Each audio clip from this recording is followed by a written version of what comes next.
What's going on, everyone? This is Russell here, going to break down the NFL single game slate for Jets versus Colts. And I'm going to show you how to think about taking down a GPP if you're only running out, a few lineups, because obviously the Sharks are, putting in the max amount.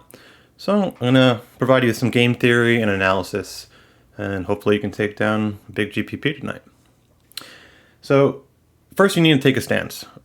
Now, if this were like week 2, for example, I think the circumstances would be quite different. But, in week 9, people that are playing DFS are either regular football watchers or regular DFS players or both. So people are going to know who Mike White is, coming off hot in his first NFL action last week. And I think people are going to be a little bit too high on him and the Jets offense in general, like Michael Carter. So the contrarian stance is that, the Jets offense is going to come back down to earth and regress a little bit. It's not necessarily going to happen, but if you're trying to take advantage of what the public is thinking, that's the stance you're going to take. The Colts D is only 5,000 on DraftKings. And while they're not the best defense yardage-wise, they have 9 picks, 9 fumbles, and are third in turnover differential in the entire NFL. So even if the Jets move the ball, they can get a bunch of turnovers and points that way. But even if you do like the Jets offense and you want to go in on them, you can still throw Colts D into that lineup.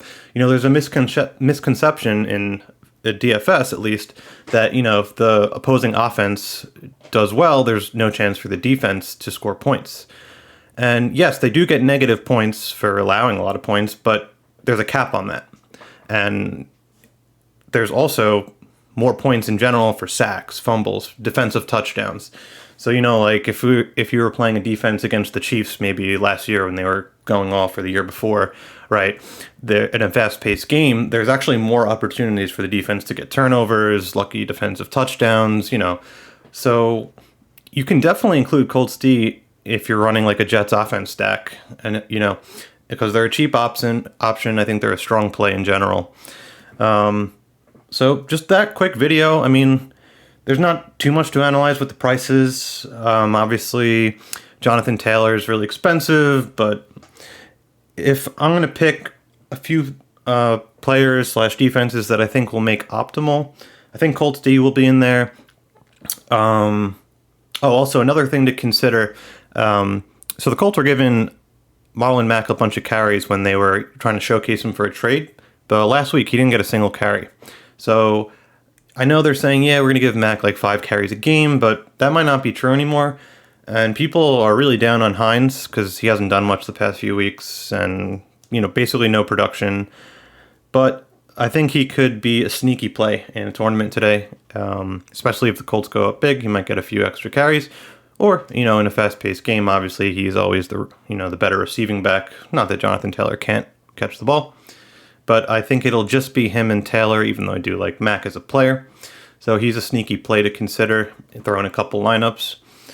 I think that's it. Just wanted to show you how to think about taking down a tournament in terms of what the public's thinking, some misconceptions, some analysis, bunch of fun stuff.